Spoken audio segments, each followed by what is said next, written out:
नमस्कार दोस्तों, steno master YouTube channel पर आपका स्वागत है।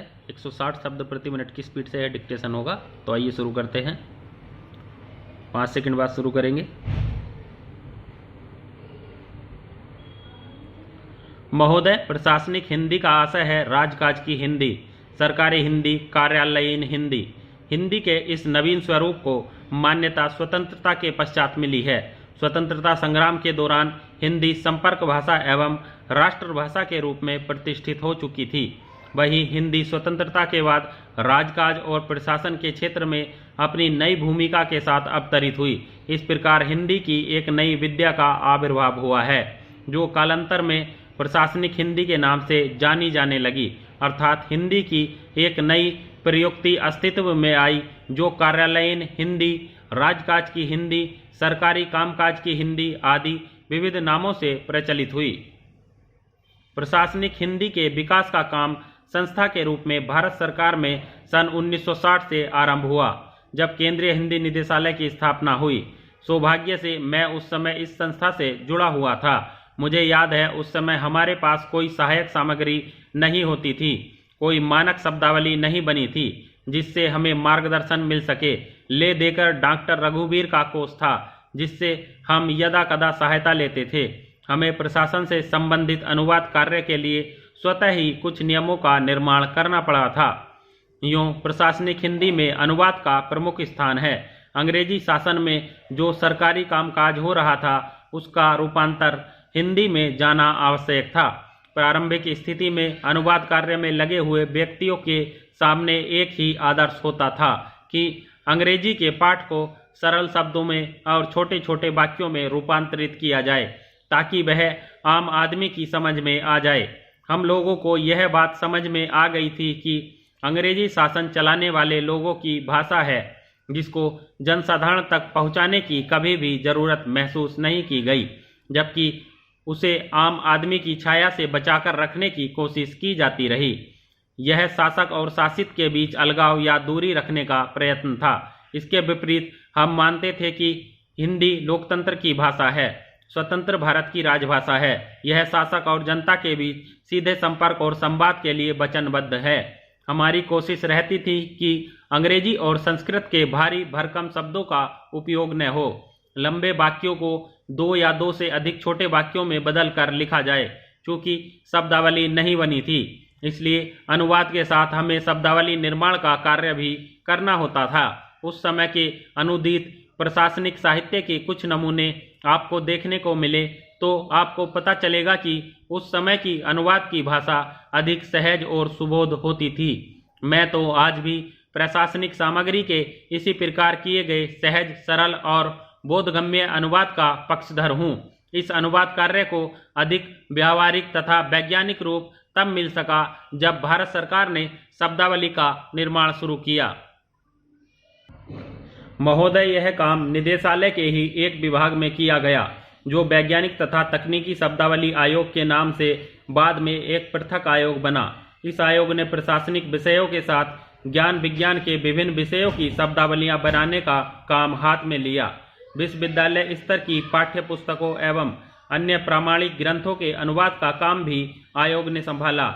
यह अनुवाद कार्य विभिन्न विश्वविद्यालयों की ग्रंथ अकादमियों की देखरेख में होता था और आयोग में शब्द निर्माण का कार्य केंद्रीय स्तर पर किया जाता था।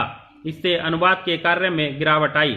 अनुवाद और शब्द निर्माण के कार्य में दूरी आ जाने से दोनों कार्यों में शिथिलता आई, दोनों के स्तर में कमी आई। अत्यधिक व्यस्त प्रोफेसरों द्वारा ठेके पर जो अनुवाद किया जाने लगा, उसमें न तो शब्द प्रयोग की एक रूपता का निर्वाह हुआ और न विषय को सुबोध शैली में पाठकों तक पहुंचाने का प्रयास किया गया। परिणाम स्वरूप हिंदी ग्रंथ अकादमियों द्वारा प्रकाशित कई पुस्तकें विश्वविद्यालयों में लोकप्रिय न हो पाईं। अनुवाद श्रम श्राद्धीय कार्य है। अनुदित कृति को मौलिक रूप प्रदान करने के लिए विषय को संपूर्णतः समझकर तब अपनी भाषा में रूपांतरित करना होता है। इसमें जल्दबाजी की गई तो अर्थ का अनर्थ हो जाता है। साथ ही यदि शब्द सह अनुवाद किया गया तो भाषा कृत्रिम, अस्पष्ट एवं दुरूह हो जाती है। कम से कम सरकारी कामकाज में ऐसी भाषा का प्रयोग समीचीन नहीं है। यूँ हिंदी भाषा में शब्द की रचना की असीम क्षमता है उपसर्गों और परसर्गों के योग से आवश्यकता अनुसार प्रशासन के विभिन्न संदर्भों पर नए नए शब्दों का निर्माण किया जा सकता है। इन प्रशासनिक शब्दों की एक विशेष बात यह भी होनी चाहिए कि चाहे इन शब्दों का साधारण अर्थ में प्रयोग संभव हो, फिर भी प्रशासन के क्षेत्र में एक रूपता लाने की दृष्टि से इनका प्रयोग निश्चित संदर्भों में ही किया जाए। अनुवादक का दायित्व तो दो भाषाओं के बीच एक सेतु की तरह है। अनुवादक ही वह इंजीनियर है जो सेतु के हर हिस्से की निगरानी करता है। मातृभाषा के साथ अन्य भाषा जानना और उसे अधिकार पूर्वक प्रयोग करना सरल कार्य नहीं है, यह अत्यंत दुष्कर कार्य है। अनुवाद कार्य करने वाले व्यक्ति का लक्ष्य भाषा एवं स्रोत भाषा दोनों पर समान अधिकार होना चाहिए।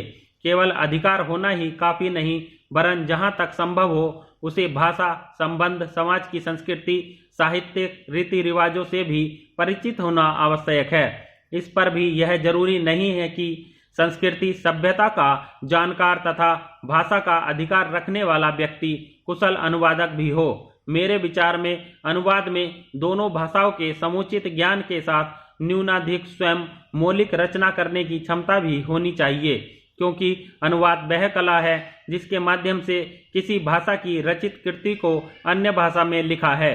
अतः सफल अनुवादक को सृजनशील लेखक भी होना चाहिए। महोदय, शिक्षा के क्षेत्र में भारत को इस बात पर गर्व है कि उसके प्राचीन नालंदा और तक्षशिला जैसे विश्वविद्यालयों में न केवल विश्व की उच्च विद्याओं की उच्च शिक्षा की व्यवस्था थी, अपितु विश्व के विभिन्न देशों के विद्यार्थी भी यहाँ अपनी ज्ञान पिपासा शांत करने के लिए आते थे। यहाँ शिक्षा का माध्यम संस्कृत था, परंतु भारत का आधुनिक विश्वविद्यालय तंत्र अंग्रेजी शासन की देन है। अंग्रेजी शासन का मुख्य उद्देश्य इन विश्वविद्यालयों में अपने शासन तंत्र के लिए उच्च अधिकारी तैयार करना था। इन विश्वविद्यालयों के माध्यम से ब्रिटिश शासक भारतीयों के मन में अपनी ही संस्कृति और प्राचीन ज्ञान विज्ञान के प्रति घृणा भी उत्पन्न करना चाहते थे। इससे उन्हें एक लाभ यह भी होता था कि यहाँ इंग्लैंड में छपी हुई पुस्तकों का बाजार बनता था और उनकी श्रेष्ठता प्रतिष्ठापित होती थी। दुर्भाग्य से भारत के स्वतंत्र होने के पश्चात भी इस स्थिति में गुणात्मक परिवर्तन नहीं आया। आज भी अधिकांश विश्वविद्यालयों में अंग्रेजी का आधिपत्य है। यद्यपि विश्वविद्यालयों में हिंदी विभाग है और विषयों का माध्यम भी हिंदी अथवा प्रादेशिक भाषाएं भी हैं, तथापि आज भी उनमें वातावरण अंग्रेजी का ही है। हिंदी भाषी विद्वान भी ऐसा प्रदर्शन करते हैं जैसे उन्हें न तो हिंदी बोलनी आती हो और न समझनी। यही स्थिति प्रशासनिक अधिकारियों की है। यदि कहीं हिंदी या संस्कृत विभाग में कुछ कार्य हिंदी में होता भी है तो अपवाद स्वरूप सर्वत्र हिंदी के टंकण यंत्र हों न हों, अंग्रेजी के अवश्य होंगे। इस विभाग के वरिष्ठ अध्यापक भी हीन भावना से इतने ग्रस्त होते हैं कि विभिन्न सभा समितियों में अपने विचार अंग्रेजी में प्रकट करके गर्व का अनुभव करते हैं और विश्वविद्यालय के उच्च अधिकारियों से पत्र व्यवहार अंग्रेजी में करते हैं। इसके पीछे यह एक भ्रांति भी कार्य करती है कि कहीं वे अधिकारी हिंदी में लिखे पत्र को न समझे और उस पर कार्रवाई न करे, परंतु प्रयोग किए बिना इसका निश्चय कैसे हो सकता है। व्यक्तिगत अनुभव के आधार पर कहा जा सकता है कि केवल एक मिथ्या धारणा है। शीर्षस्थ अधिकारी और उसके अधीनस्थ कर्मचारी हिंदी के पत्रों को अच्छी प्रकार समझते हैं और उन पर कार्यवाही होती है। वित्तीय मामलों में हिंदी में किए गए आवेदनों, भरे गए बिलों आदि में कहीं कोई रुकावट नहीं। इस प्रकार परीक्षा विभाग में यदि परीक्षक अंक सूची हिंदी में देता है तो छात्रों का कोई अहित नहीं होता। दुर्भाग्य इतना अवश्य है कि विश्वविद्यालय के अधिकारियों की ओर से आज भी समस्त कार्यवाही केवल अंग्रेजी में होती है। जो अध्यापक या कर्मचारी हिंदी में सिद्धहस्त है अथवा हिंदी का महत्व समझते हैं तथा अंग्रेजी प्रेमी हैं, उन्हें प्रतिज्ञापूर्वक एवं निष्ठापूर्वक हिंदी प्रयोग का वातावरण बनाने के लिए अंग्रेजी के दुर्ग को तोड़ने के लिए आगे आना चाहिए। यह अत्यंत स्वाभाविक है कि जितना हिंदी का प्रयोग बढ़ेगा अंग्रेजी का उतना तो कम होगा ही। विराम। तो दोस्तों, बार बार डिक्टेशन का अभ्यास कीजिएगा और दिन में कम से कम 2-3 बार तो डिक्टेशन लिखिएगा, एक ही डिक्टेशन को। उससे क्या होगा, उससे आपकी स्पीड में तेज़ी से ग्रोथ होगी। तो चलिए जल्दी ही मिलेंगे अगली डिक्टेशन के साथ। तब तक के लिए जय हिंद, जय भारत।